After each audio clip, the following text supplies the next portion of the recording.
What's up, everybody? I'm so excited because it's day 2 of basketball season. The NBA is back, and we're going to give you 5 picks on the over or the under of 5 games that are going down this Wednesday, October the 19th.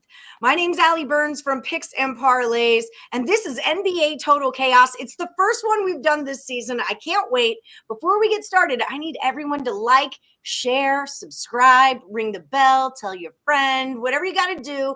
Let's make some total chaos happen today. And also, let's not forget about our official sponsor who makes it all happen, FanDuel. They've got a promo, the no sweat first bet up to $1,000. All you got to do is find the link in the description of this video. Spoiler alert, you don't have to go find it. I'll tell you where it is. All right. It's in the description of the video. Just get there. Scott Reichel, how are you feeling today, friend? You were 4-0 on our primetime prop drop show. That's what's up for the Broncos Chargers game. We're going to have another one of those coming out for the Thursday night game as well. Scott, how you feeling? 51. Doing pretty well. Good run there in the NFL. Won my play of the day, won on Sunday, swept, ended up going 4-0 on the prop show. Forget about all that, though. I'm above 500 once again in total chaos. I've been constantly I was at 500 for maybe 5 episodes in a row, and I finally went over, so we'll keep it that way. Let's get it done. Yes, you and Tim Earl tied in college football. You were both 3-2, so nice performance there. But there will be a rematch this weekend, so just keep that in your in your head. Dre Richardson, B. Kaepernick. I have not seen you in forever, but I've still got your record because I keep receipts. You were 36-22 in your total chaos past. It's been a while. How does it feel to be back? It feels really good. You know, I'm getting into the professional style of this sports gambling, and so I'm getting a lot better. Trends they're hitting very well in college football, so I'm keeping that going. But excited for NBA season. It's my favorite season, so let's get it going. And you've got World Cup happening. There's all kinds of fun things happening for you right now. Dre, last time we saw Dre, he was not yet a professional handicapper at Picks and Parlays, but now he is. So what's up? All right. I'm expecting big things out of you, my friend. Let's do this. Okay, so if you didn't hear, I'm going to give them 5 games that happen on Wednesday, October 19th. They're telling me if they go over or under the total, and whoever gets the most correct comes back as the champ, all right? It's just that easy.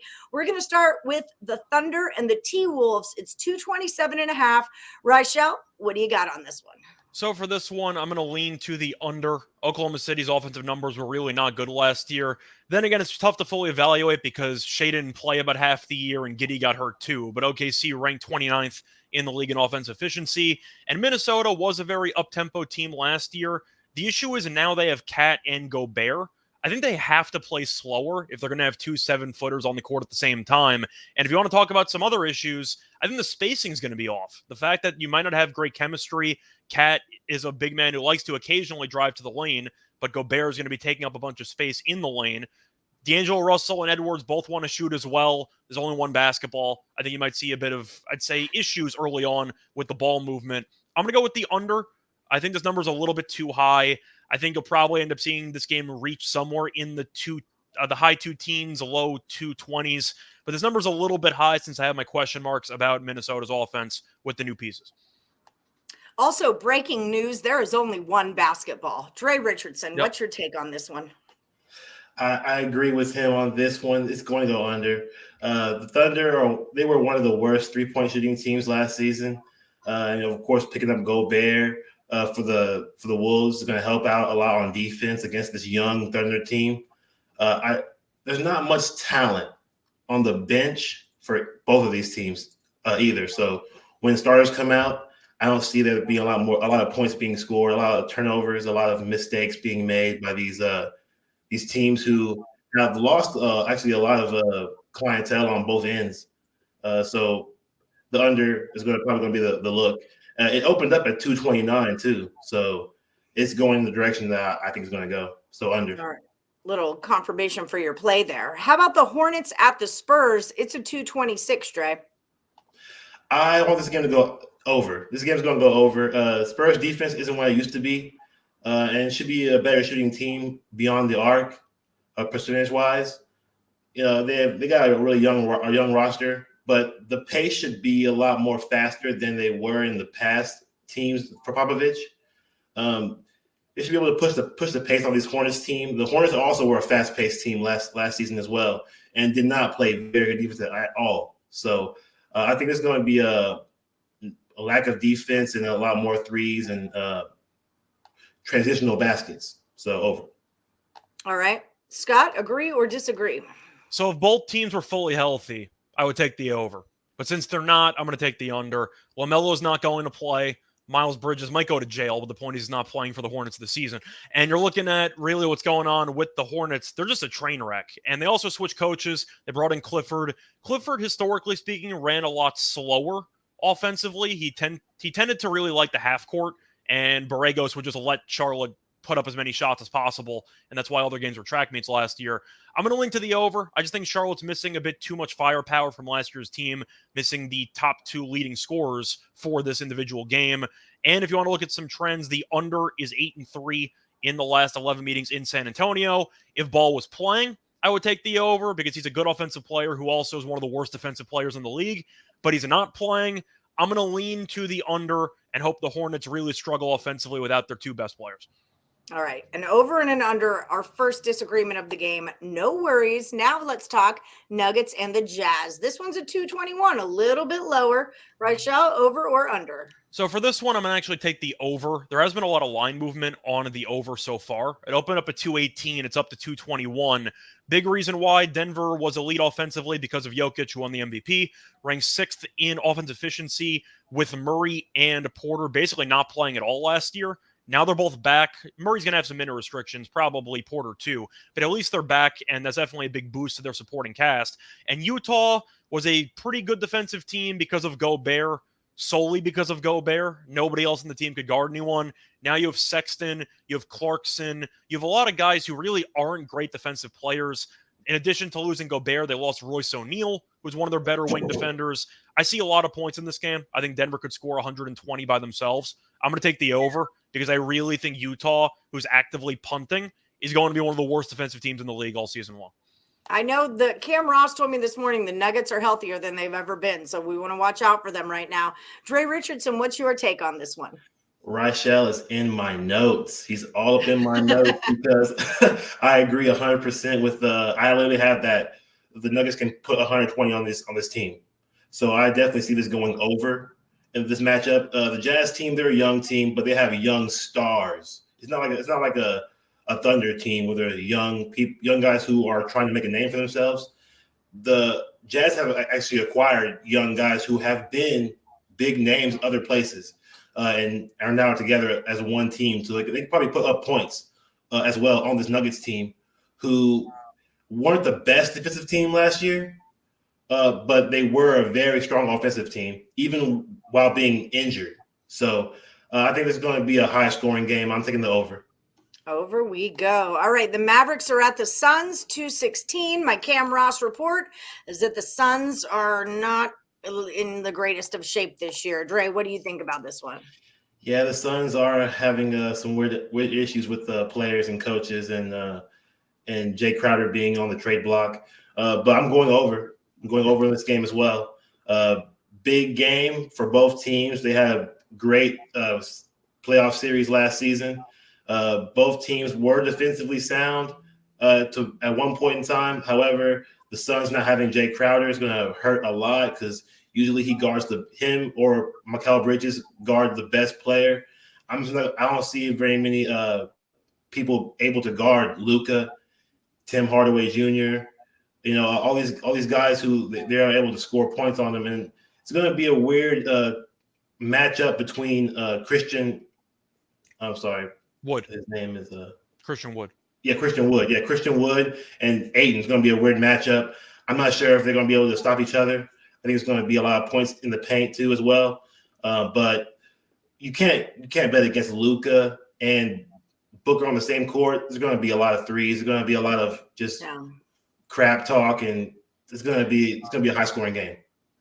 All right. Sorry that I keep looking over here, but I am watching the Guardians and the Yankees in Game 5 right now. So I'm not paying attention to you, totally listening, just also observing. All right, Reichel, Mavs, Suns, 216, over or under? So I'm actually going to disagree. I'm going to go with the under on this one. Each of the 3 regular season meetings last year had less than 217 points. The main reason why I like it, though, Dallas last year ranked dead last in pace. They are very, very slow, very methodical. They chuck a bunch of threes, and if those go in, this game could go over.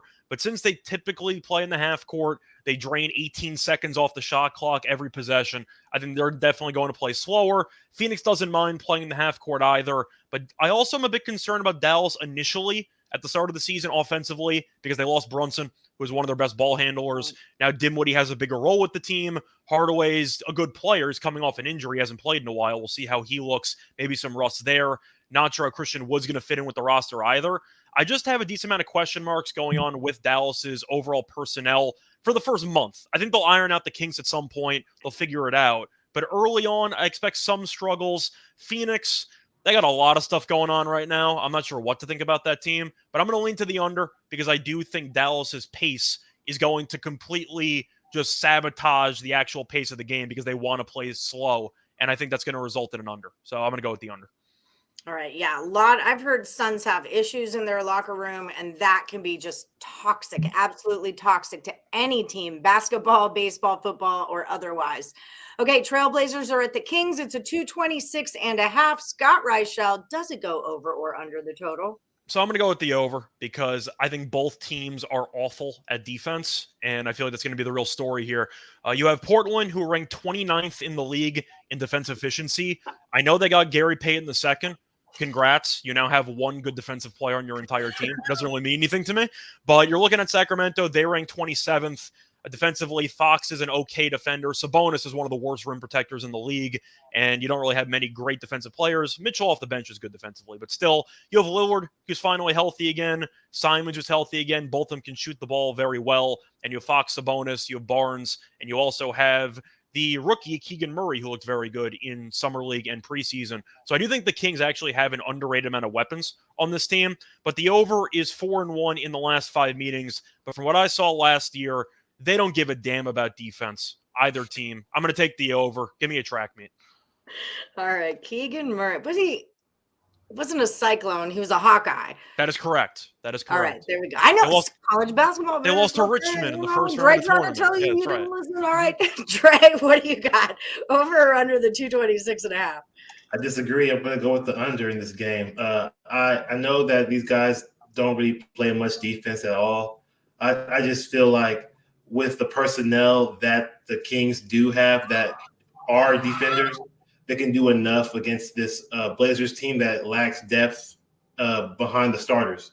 And also, I think Anthony Simmons is also an underrated defender as well.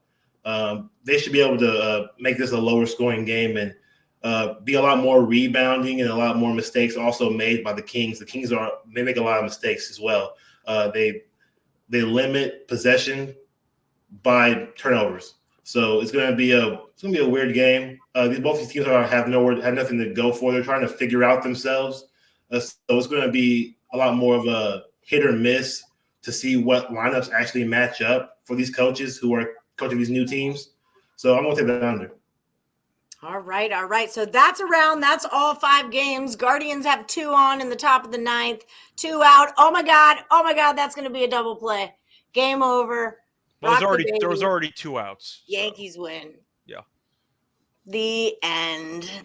Sorry, Guardians. I was rooting for you because I don't want to face the Yankees. I'm not apologizing for anything. Suckers. I'll see you in Houston. Let's go. Yeah, I'll see you.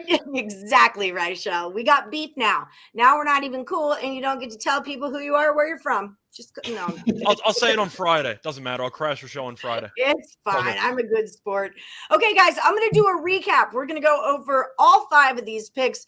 Before we do, remember, I'm Ali Burns. You can find me at Plus Money Honey. Don't forget to like, share, subscribe, ring that bell, and definitely check out our promo, FanDuel Sportsbook.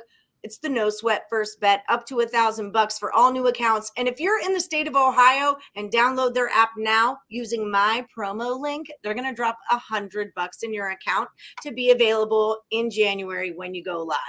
Scott Reichel, tell the people who you are and what you're all about. So you can find me on Twitter at Reichel Radio. Besides that, still doing the daily YouTube picks for free every night, so check that out on the Winners and Winers page. Besides that, I am doing the primetime prop drop, prop it like it's hot, whatever you want to call it. I don't know. I do that show a couple times a week with Ali. I also guest appear on the Morningwood show every Friday. And I'm also going to be on the NFL show, the Once Upon a Time in Las Vegas show. I was on that today. We actually did the recording that should be posted sometime on Thursday. Nice. Beautiful, beautiful. Dre Richardson, what are you up to nowadays? Are you still doing the Sean Miller soccer show? I actually didn't know if he's still doing it or not. He is. He does it at a different time slot with AM Plus Money. It's a really good show. But Dre, I know school got busy. You're a teacher. School happened and life happens sometimes. And so you're back in the video game now. I dig it. But tell the people what you're all about. Your free picks are always on point over on Twitter. Yeah, I'm still on Twitter. I'm posting a lot more rarely than usual. But yes, I'm posting props, mostly props on Twitter, on B Kaepernick. But you can find me on Picks and Parlays website. I'm always posting up packages for purchase. And, my best bets are always on there. I'm also going to be on a lot more videos for Picks and Parlays. Yes, absolutely. And if you're looking for Dre, you're on the leaderboard all the time. I see you up on the leaderboards all the time with your 3-0 days and your 4-1 days. Check him out over at picksandparlays.net and use the promo code NFL. It's going to save you 20% off whatever you buy from Dre over at the site. Now it's time for your recap. We're talking Thunder at the T-Wolves. And remember, everybody, this is the first games of the regular season. I know that Tuesday night happened with 2 games, but these are the first games of the regular season, so tread lightly, okay? Not a ton of info to go off of, but here we go. Thunder and T-Wolves, 227.5. They do agree it goes under. Hornets, Spurs, 226. Dre's going over. Reichel takes it under. Nuggets and the Jazz is a 221. They're both going over. Mavericks, Suns, 216. Dre goes over. Reichel goes under. Trailblazers at Kings, 226.5. Reichel is over. Dre is under. That is how we're rolling with this round of NBA Total Chaos. Thanks for being on the first one of the season, guys. Like I always say, may the best capper win.